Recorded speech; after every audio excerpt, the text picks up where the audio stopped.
Good morning మ్యాగజైన్కి స్వాగతం. ప్రముఖ దినపత్రికలు వస్తున్న వార్తలు వెనకాల జరుగుతున్న పరిణామాలు చూద్దాం. ఈనాడు చూస్తే కీలక పత్రాలు కాల్చేశారు అన్నటువంటి వార్తని హైలైట్ చేసింది. ముఖ్యమైన దస్త్రాలను దహనం చేసిన సిబ్బంది ఎన్నికల తరుణంలో తగలబెట్టడంపై అనుమానాలు. జిరాక్స్ మిషన్ వేడెక్కడం వల్ల కాగితాలు ఇరుక్కుపోయాయట, ఇంకు తక్కువగా ఉండటం వల్ల ప్రింట్లు సరిగ్గా రాలేదట, అందుకే కాల్ చేశారట సిట్ అధిపతి రఘురామరెడ్డి సమాధానం అంటూ. అమరావతి ఇన్నర్ రింగ్ రోడ్ నైపుణ్యాభివృద్ధి సంస్థ ఫైబర్ గ్రిడ్ ఎస్ఐని భూములు సహా వివిధ కేసుల్లో రాష్ట్ర ప్రభుత్వ పెద్దలు వైకాపా ముఖ్యులు చెప్పిన వాటికల్లా తలాడించి తెలుగుదేశం పార్టీ అధినేత చంద్రబాబు, ఆ పార్టీ ప్రధాన కార్యదర్శి నారా లోకేష్ ఇతర నాయకులపై రాజకీయ కక్ష సాధింపు చర్యలకు పాల్పడిందని అభియోగాలు ఎదుర్కొంటున్న సిఐడి ఆర్థిక నేరాల విభాగం 2 సార్వత్రిక ఎన్నికల వేళ ఆయా కేసులకు సంబంధించిన పలు పత్రాలను దహనం చేసింది. తాడేపల్లి పాతూరు రోడ్లోని సిట్ కార్యాలయం వద్ద సమృద్ధి నెక్సా అపార్ట్మెంట్ ప్రాంగణంలో సోమవారం ఉదయం 10 గంటల సమయంలో పత్రాలను తగలబెట్టేశారు. మరో 34 రోజుల్లో సార్వత్రిక ఎన్నికల పోలింగ్ జరగనుంది. ఇలాంటి కీలక తరుణంలో ప్రతిపక్ష నేతలపై నమోదైన కేసులకు సంబంధించిన ముఖ్య పత్రాలను తగలబెట్టడంపై అనేక సందేహాలు వ్యక్తమవుతున్నాయి. తెలంగాణలో ఫోన్ ట్యాపింగ్కి సంబంధించిన ఆధారాలను, హార్డ్ డిస్కులను అక్కడ పోలీసు అధికారులు అసెంబ్లీ ఎన్నికల ఫలితాలు విడుదలైన వెంటనే ధ్వంసం చేశారు. అదే తరహాలో ఆంధ్రప్రదేశ్లోని కొత్త ప్రభుత్వం ఏర్పడితే ఇబ్బందులు ఎదురవుతాయనే ఉద్దేశంతో ప్రతిపక్ష నేతలపై ఉన్న కేసులకు సంబంధించిన పత్రాలు, వాంగ్మూలాలు వంటి వాటిని ధ్వంసం చేశారనే ప్రశ్నలు ప్రతిపక్షాలు లేవనెత్తుతున్నాయి. ఇది ఒక విచిత్రమైనటువంటి అంశం. తెలుగుదేశం పార్టీ అభిమానుల్ని సంతృప్తి పరచడం కోసం రాసినటువంటిది లేదా రెచ్చగొడుతున్నటువంటి పాయింట్. ఇప్పుడు ఆధారాలు వాళ్ళ దగ్గర ఉన్నాయి, అవి తగలబెడితే ఏమొస్తాయి? ప్రాక్టికల్గా మాట్లాడుకుందాం. ఆధారాలు వాళ్ళ దగ్గర ఉన్నాయి, అవి తగలబెడితే ఏమొస్తాయి? ఎందుకు తగలబెడతారు? అది సహజంగా ఆలోచిస్తే వస్తుంది. ఆధారాలను కోర్టుకు సబ్మిట్ చేస్తే శిక్ష పడుద్దా? కోర్టుకు సబ్మిట్ చేయకుండా తగలబెడితే శిక్ష పడుతుందా? యాక్చువల్గా ఏంటంటే తెలంగాణలో ఫోన్ ట్యాపింగ్ ఇష్యూ వచ్చింది కాబట్టి అది ఇక్కడ కూడా జరిగిపోయింది అనేదాన్ని కల్పించడం కోసం చేస్తుంది.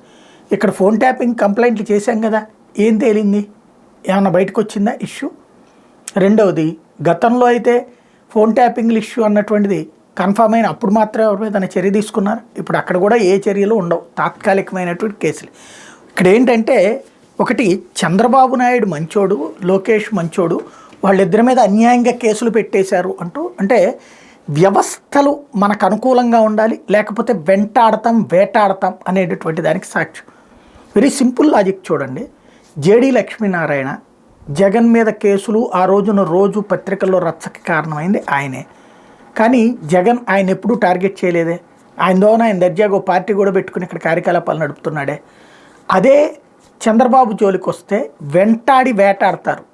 దానికి సాక్ష్యం రఘురామరెడ్డిని వేటాడుతున్నట్టు. ఇప్పుడు ఎవరు వ్యవస్థల మీద ఆధిపత్యం చెలాయిస్తున్నారు?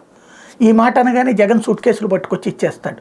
కానీ అసలు పాయింట్ ఏంటి? అక్కడ నిజం మాట్లాడడానికి నిష్ఠూరంగా ఉన్న అబద్ధాన్ని అందంగా అల్లి చూపెట్టడం అన్నటువంటిది ఇక్కడ అద్భుతంగా సాగుతున్నటువంటి ఒక నాటకాన్ని ఎవరో ఒకళ్ళు ప్రశ్నించాలి కదా, అడగాలి కదా.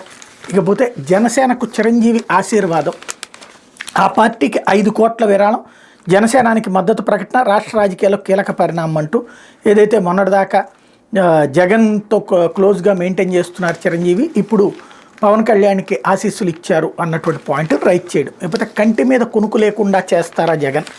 రాష్ట్రంలో ఎడాపెడా విద్యుత్ కోతలు, ఎన్నికల ఏడాది ప్రజలపై కనికరం చూపని ప్రభుత్వం, సాంకేతిక సమస్యలంటూ కోతలను దాచేస్తున్న డిస్కంలు, 247 MUలకు చేరిన రోజువారీ డిమాండ్, థర్మల్ కేంద్రాల్లో సరిపడా లేని బొగ్గు నిల్వలు, 247 మెగావాట్లకి రోజువారీ డిమాండ్ పెరిగింది. వాస్తవంగా ఈ వీడియో నేను దాదాపుగా 1 మంత్ బిఫోరే చేశా. జరగబోతోంది చూస్తుండండి. విద్యుత్ శాఖలో కావాలని ఆటలాడుతున్నారు. అందులో ఉన్నటువంటి వాళ్ళల్లో జగన్ వ్యతిరేకులు ఎక్కువ మంది ఉన్నారు. ఎస్పెషల్లీ హై పొజిషన్స్లో ఉన్నటువంటి వాళ్ళు, కరెంటు ఎంత అవసరమో ముందుగా అసెస్ చేయగలిగినటువంటి వాళ్ళు ఉండి కూడా కావాలని కరెంటు కోతలు పెట్టబోతున్నారు.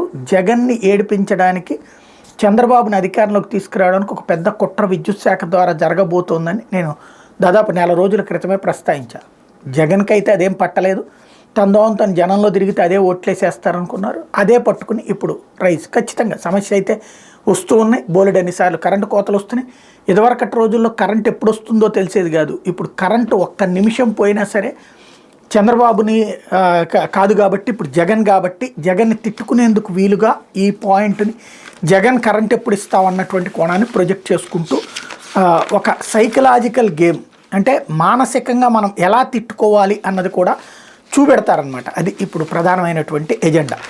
ఇకపోతే వరాలతో మాత్రమే తడిపేశారు అంటూ హామీలు గుప్పించారు, ఆచరణ మరిచారు. పల్నాడు ప్రాజెక్టులు పడుకోబెట్టిన సర్కార్ కాల్వర మరమ్మతుకు నిధులు ఇవ్వని వైన పల్నాడు జిల్లాలో పర్యటిస్తున్న సీఎంను నిలదీసేందుకు రైతన్నలు సిద్ధం. కృష్ణానది వద్ద వరికపూడిసెల ఎత్తిపోతలు నిర్మించే ప్రాంతం పెన్నా గోదావరి అనుసంధాన ప్రాజెక్టులో భాగంగా అమరావతి మండలం లింగాపురం వద్ద పంప్ హౌస్ తవ్విన బావి అంటూ ఒక చక్కగా పల్నాడులో ఏదో జరిగిపోతుంది, అక్కడ నీళ్లు ఏమీ ఇవ్వకుండా ఆపేశారు అన్నటువంటి. విచిత్రం ఏంటంటే 5 ఏళ్ల జగన్ని అడిగారు అక్కడికి తీసుకొస్తున్నటువంటి ప్రాజెక్టులు ఎందుకు పూర్తి చేయలేదని.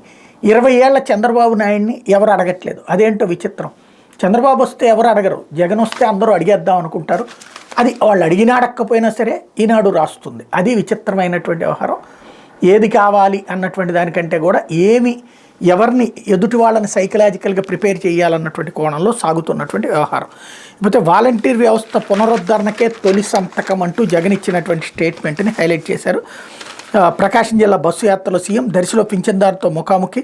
మళ్లీ అధికారంలోకి వస్తే వాలంటీర్ వ్యవస్థను తొలి సంతకంతో పునరుద్ధరిస్తానని సీఎం జగన్మోహన్ రెడ్డి అన్నారు. సోమవారం ఉదయం మేమంతా సిద్ధం బస్సు యాత్ర ప్రకాశం జిల్లా దర్శి నియోజకవర్గంలో ప్రారంభమై కురిచేడు మీదుగా పల్నాడు జిల్లాలోకి ప్రవేశించింది. వెంకటాచలంపల్లి వద్ద సభలో పింఛన్ లబ్ధిదారులతో సీఎం ముఖాముఖి నిర్వహించారు. ఈ సమావేశానికి మీడియాను అనుమతించలేదు. పోలీస్ బందోబస్తు మధ్య జరిగింది. నియోజకవర్గంలోని వివిధ మండలాల నుంచి వైకాపా కార్యకర్తలు మద్దతుదారులైన పింఛన్దారులు ఎంపిక చేసి రప్పించారు. మాట్లాడిన లబ్ధిదారులంతా మళ్ళీ జగనే రావాలి, మాకు వాలంటీర్ వ్యవస్థ కావాలి, 100లో 98 హామీలు అమలు చేసిన జగన్ది బంగారు మెదడు అంటూ జగన్కి భజన చేశారన్నటువంటి వార్తని హైలైట్ చేశారు. ఇకపోతే ఇక్కడ పల్నాడు జిల్లా పొదిలి అడ్డ రోడ్ జంక్షన్ వద్ద బస్సు యాత్రలో పలచగా ఉన్న జనం అంటూ అక్కడ ఖాళీగా ఉంది. బస్సు లోపలికి తీసుకెళ్ళి పార్కింగ్ పెట్టేటటువంటి చోట అక్కడికి లోపలికి జనాలను అనుమతించరు. ఆ ఫోటో తీసి జనం ఎవరూ లేరని చూపించేటటువంటి ప్రయత్నం. ప్రజలకి కళ్ళెదురుగుండా జనాలు వస్తున్నారో లేదో తెలుస్తున్నా సరే రోజు ప్రజల్ని మోసం చేయడానికి చేస్తున్నటువంటి వ్యవహారం అది. ఇకపోతే మాదిగల ద్రోహి జగన్ అంటూ నాపై దాడులకు రెచ్చగొట్టారు. గుంటూరులో మందకృష్ణ మాదిగ ధ్వజం. వైకాపాను చిచ్చుగా ఓడించాలని పిలుపు. సమావేశాన్ని అడ్డుకునేందుకు నవ్యాంధ్ర ఎంఆర్పీఎస్ ప్రయత్నం అంటూ సీఎం జగన్ ఎస్సీ వర్గీకరణకు వ్యతిరేకాన్ని మాదిగల ద్రోహిగా ముద్రపడిన ఆయన ఇంటికి పంపడం ఎంఆర్పీఎస్ లక్ష్యం కావాలని ఆ సంఘ వ్యవస్థాపక అధ్యక్షుడు మందకృష్ణ మాదిగ పిలుపునిచ్చారు. ఎన్నికల్లో జగన్మోహన్ రెడ్డి ప్రభుత్వాన్ని చిచ్చుగా ఓడించాలని ఎంఆర్పీఎస్ కార్యకర్తల కార్యోన్ముఖులు కావాలన్నారు. సోమవారం గుంటూరులో ఎంఆర్పీఎస్ అనుబంధ సంఘాల నాయకులు కార్యకర్తల రాష్ట్ర స్థాయి విస్తృత సమావేశంలో ఆయన మాట్లాడారు. మీ తండ్రిని ఎదుర్కొన్న మీరు మాలలతో సమావేశం పెడితే అంతకు రెట్టింపు సంఖ్యలో మాదిగల్ని తీసుకొచ్చి అక్కడే సభ్యపెట్టి దిగ్విజయం చేస్తామని సీఎంకి సవాల్ విసిరారు. తమలో కొందరు స్వార్థపరులకు సీఎం డబ్బులు ఆశిచూపై మాదిగ సమాజంలో చీలిక కుట్ర పన్నుతున్నారని, వారిని తరపే దాడులకు రెచ్చగొడుతున్నారని ఆరోపించారన్నటువంటి వార్తని హైలైట్ చేశారు. ఇకపోతే సాక్షి వచ్చేటప్పటికి వీళ్ళు జనం నిండుగా ఉన్నటువంటిది హైలైట్ చేసుకొచ్చుకున్నారు. వాళ్ళు ఖాళీగా ఉన్నది మాత్రమే చూపెడతారు. అది ఇంతకుముందు కూడా మనం మాట్లాడుకున్నది, రోజు మాట్లాడుకుంటుంది. వాళ్ళ దగ్గర బుద్ధి లేదు, అది మనం ఎవరం ఏం చేయలేం. లేకపోతే అవ్వాతాతలు ఆలోచించండి. పింఛన్దారులతో ముఖాముఖిలో ముఖ్యమంత్రి వైఎస్ జగన్, మీ బిడ్డకు మోసం చేయడం తెలీదు, నాకు తెలిసింది విలువలు విశ్వసనీయతే. బాబు హయాంలో పెన్షన్లు 39 లక్షలు, మన ప్రభుత్వం ఇస్తున్న పెన్షన్లు ఏకంగా 66.34 లక్షలు. నాడు పెన్షన్ల ఖర్చు 400 కోట్లు, నేడు నెలకు 2,000 కోట్లు. 58 నెలల్లో ఏకంగా 90,000 కోట్లు పెన్షన్ రూపంలో పంపిణీ. బాబు మేనిఫెస్టోని చెత్తబొట్లో వేశాడు. మేము చెప్పిన ప్రతి హామీని 99% నెరవేర్చాం.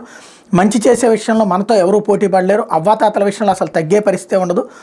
వాళ్ళు ఎలాగూ చేసేది లేదు కాబట్టి చెప్పడానికే ఉంది, నోటికి అడ్డే ఉంది, అబద్ధాలను రెక్కలు కట్టేస్తే చాలు, ఎలాగూ చేసేది లేదు కదా అనే మనస్తత్వం వాళ్ళది. మీ బిడ్డ అలా కాదు, ఏదైనా చెప్పాడంటే ఖచ్చితంగా చేసి చూపిస్తాడు అంటూ వాస్తవంగా ఈ మొత్తం హైలైట్స్ అన్నీ చూస్తే కనబడుతున్నది ఏంటంటే జగన్ భారీ హామీలు ఇవ్వడానికి సిద్ధంగా లేడు. ఎన్నికల మేనిఫెస్టో డౌన్ ప్లే చేస్తున్నాడు ఇక్కడ. ఎందుకంటే ఓవర్ ఎక్స్పెక్టేషన్. జగన్ నవరత్నాలు ఇచ్చేసాడు కాబట్టి మిగతాయి కూడా ఇప్పుడు సంపూర్ణ రుణమాఫీ జరిగిపోతుంది, పెన్షన్ 5,000 చేస్తాడేమో, ఇట్లాంటి ఆశల్ని చల్లారుస్తూ పెద్దగా ఇంకా పెంచేదేముండదు, చంద్రబాబు నమ్మద్దు అని చెప్పేటటువంటి ప్రయత్నం చేస్తున్నాడు. అది మరి ప్రయోజనమా నష్టమా అన్నటువంటిది రాబోయే రోజుల్లో తేలాల్సింది. లేకపోతే రాజకీయాల్లోనూ పవన్ది నటనే. స్వార్థం కోసమే పవన్ జనసేనను స్థాపించారు. త్యాగం పేరుతో లోపాయికరు ఒప్పందాలతో నాలాంటి వాళ్ళని నట్టేట ముంచారు. భీమవరం నుంచి పిఠాపురం ఎందుకు మారారో పవన్ చెప్పాలి. అనకాపల్లి సీటును ఎందుకు త్యాగం చేశారు. జన సైనికులను జెండా కూలీలుగా టీడీపీకి బానిసలుగా మార్చారు. పార్టీని పూర్తిగా నాశనం చేసిన నాదెండ్ల మనోహర్ జనసేనకు రాజీనామా చేసిన ఆ పార్టీ రాష్ట్ర అధికార ప్రతినిధి పోతిన మహేష్ అంటూ మహేష్ స్టేట్మెంట్ని ఇక్కడ ప్రధానంగా హైలైట్ చేశారు. లేకపోతే సిఐడి కేసుల్లో దోషులకు శిక్ష ఖాయం. 5 కేసులు దర్యాప్తు చేస్తున్నాం, పూర్తి ఆధారాలతో కోర్టులో ఛార్జ్షీట్లు దాఖలు, కేసు డైరీలు ఇతర ఆధారాలను న్యాయస్థానానికి ఇచ్చాం, అందుకోసం లక్షల పేజీల ఫోటోస్టాట్ కాపీలు తీసాం, సక్రమంగా రాని కాపీలను చిత్తుగా పరిగణించి కాల్ చేసాం, ఇది అన్ని దర్యాప్తు సంస్థలు పాటించే విధానమే, దీన్ని వక్రీకరిస్తూ వర్గం మీడియా దుష్ప్రచారం, కేసుల ఆధారాలనే భద్రంగా ఉన్నాయి, హెరిటేజ్ నుంచి కూడా కొన్ని పత్రాలు తీసుకున్నామంటూ సిట్ స్పష్టీకరణ అంటూ ఏదైతే ఇందాక ఈనాడులో రాసిన హెడ్డింగ్ ఉంది కదా, దానికి కౌంటర్ సిఐడి చెప్తున్నటువంటిది ఇది.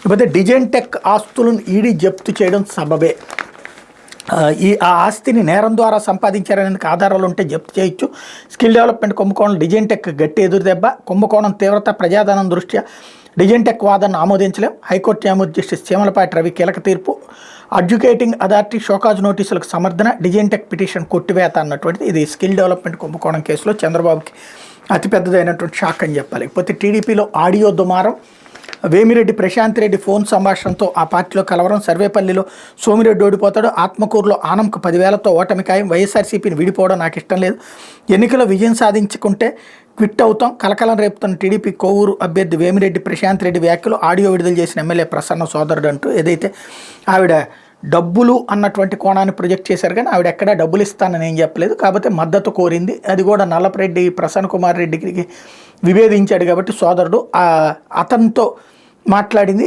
దాన్ని ఆయన తెలివిగా రికార్డు చేసి ప్రొజెక్ట్ చేసినటువంటి పరిస్థితి. ఇకపోతే మళ్ళీ పలికిన బాబు చిలక అంటూ నాడు లగడపాట్ల నేడు పీకే చిలక జోస్యం, చంద్రబాబు విసిరే ప్యాకేజీ కోసం పచ్చగూటికి చేరిన ప్రశాంత్ కిషోర్, అవసరమైనప్పుడల్లా బాబుకు అనుకూల ప్రకటనలు, మళ్ళీ వైఎస్ఆర్సీపీ గెలుస్తుందని డజన్కి పైగా జాతీయ మీడియా సంస్థలు సర్వేలు వెల్లడి, ఏ యంత్రాంగం లేని పీకే ప్యాకేజీ కోసమే చంద్రబాబు మాటలు, 2019లో లగడపాటి రాజగోపాల్తో చిలక జోస్యం చెప్పించింది చంద్రబాబు, ఆ జోస్యం వికటించడంతో మాయమైన లగడపాటి, ఎన్నికల తర్వాత పీకే కూడా మాయమవడం ఖాయం, రాజకీయంగా కలిసి రాక దిక్కుతోచని స్థితి, దాంతో ధనం కోసం ఎవరికి నచ్చినట్టుగా వారికి చిలక జోస్యం, తెలంగాణ, ఛత్తీస్గఢ్, మధ్యప్రదేశ్, రాజస్థాన్లో వికటించిన జోస్యం అంటూ ప్రశాంత్ కిషోర్ స్టేట్మెంట్ని రివర్స్లో అతను ఇట్లా డబ్బులు తీసుకుని చేస్తున్నాడు అన్నటువంటిది హైలైట్ చేశారు. లేకపోతే అవ్వాతాతలు ఆలోచించిన టోటల్గా ఏదైతే బస్సు యాత్రకు సంబంధించినటువంటి దృశ్యాలని ఫోటోలతో భారీ ఎత్తున హైలైట్ చేస్తూ వివిధ రకాల కోణాల్లో పెద్ద ఎత్తున వార్తలు వేసుకుంటూ వచ్చింది సాక్షి. తమకు సంబంధించినటువంటి నాయకుడు కాబట్టి లేదా తమ సంస్థ యజమాని కాబట్టి హైలైట్ చేసుకుంటూ వస్తుంది, రోజుకు 2 పేజీలు వార్తలు వేస్తుంది.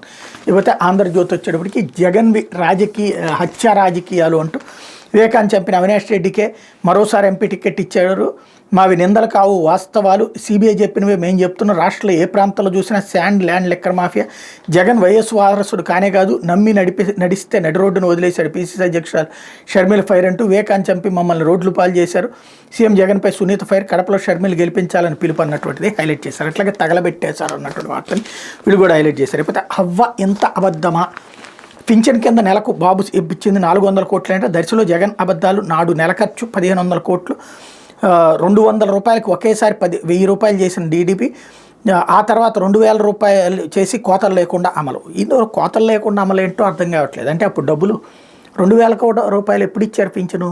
లాస్ట్ 2 నెలల ముందు ఇచ్చింది 1000 రూపాయలు, 5 ఏళ్లలో ఇంకా పెంచింది ఏం లేదు, చివరిలో పెంచారు. 200 రూపాయలు అసలు అంతకుముందు ఎవరు చేశారు? రాజశేఖర రెడ్డి. అంతకుముందు చంద్రబాబు ఇచ్చేది ఎంత? 75 రూపాయలు. తను 99 నుంచి 5 ఏళ్ళు 75 రూపాయలు ఇచ్చారు. రాజశేఖర రెడ్డి 5 ఏళ్ళు 200 ఇచ్చారు, దాన్ని 1000 చేశారు. అయితే ఆ తర్వాతని జగన్ పాదయాత్రలో 2000 చేస్తానన్నప్పుడు నేనే 2000 ఇస్తానని చెప్పి ప్రకటించి 6 నెలల ముందు ప్రకటించి, తర్వాత 4 నెలల ముందు ఇస్తున్నామని చెప్పి 3 నెలల ముందు లబ్ధిదారును ఓకే చేసి 2 నెలల ముందు చేతికి ఇచ్చినటువంటి పరిస్థితి. 2 నెలలు ఇచ్చింది కరెక్ట్గా, కానీ అది కరెక్టు, ఇక్కడ చెప్పేది అబద్ధం అన్నటువంటి కోణాన్ని ప్రొజెక్ట్ చేసేటటువంటి ప్రయత్నం సహజంగా చేస్తారు. లేకపోతే మెడికల్ రిపోర్టులను మేనేజ్ చేశారు. వైఎస్ భాస్కర్ రెడ్డికి మధ్యంతర బెయిల్పై సిబిఐ వాదనలో ఆయనకు ఉదయరెడ్డికి రెగ్యులర్ బెయిల్ ఇవ్వద్దు, వాళ్ళు సాక్షులను ప్రభావితం చేస్తారు, అజయ్ కల్లాం లాంటి పెద్ద అధికారి కూడా ప్రభావానికి గురవుతున్నారు, అవినాష్ రెడ్డి, శివశంకర్ రెడ్డి బెయిల్పై సునీతారెడ్డి సుప్రీంకోర్టుకు వెళ్లారు, వాటిపై కౌంటర్లు దాఖలు చేస్తాం, కేంద్ర దర్యాప్తు సంస్థ వెల్లడి, టీ హైకోర్టు తీర్పు రిజర్వ్ అన్నటువంటి వార్తని ఇక్కడ ప్రధానంగా హైలైట్ చేశారు. ఏదైతే వివేకానంద రెడ్డి కేసులో కీలకమైనటువంటి వ్యవహారం, వాళ్ళకి ఇది వస్తుందా లేదా అన్నటువంటి తేలాలి. లేకపోతే అవినీతి పరులు జైలుకే అంటూ, ఇది మోడీ గ్యారంటీ, ప్రధాని అవినీతి పరులను రక్షించడానికి కాంగ్రెస్ ఇతరపక్షాలు ర్యాలీలు నిర్వహిస్తున్నాయని ప్రధాని మోడీ ఆక్షేపించారు. తనకు ఎంత బెదిరించినా తప్పు చేసిన వారి జైలుకు వెళ్ళక తప్పదని ఇది మోడీ గ్యారంటీ అని స్పష్టం చేశారు. ఛత్తీస్గఢ్లోని మావోయిస్టుల ప్రభావిత బస్తర్ జిల్లాలో సోమవారం నిర్వహించిన విజయ సంకల్ప్ శంఖనాథ్ సభలో, మహారాష్ట్రలోని చంద్రాపూర్ సభలో ఆయన ప్రసంగించారు. స్వాతంత్రానంతరం అవినీతి కాంగ్రెస్ పేదల అవసరాలను నిర్లక్ష్యం చేసిందన్నారు. వారి బాధలు దానికి తెలియవని చెప్పారు. ఆ పార్టీ పాలనలో అవినీతి మన దేశానికి గుర్తింపుగా మారిందన్నారు అన్నటువంటి వార్తని హైలైట్ చేశారు. ఇది దినపత్రికలో వచ్చినటువంటి వార్తలు వెనకాల జరుగుతున్నటువంటి పరిణామాలు.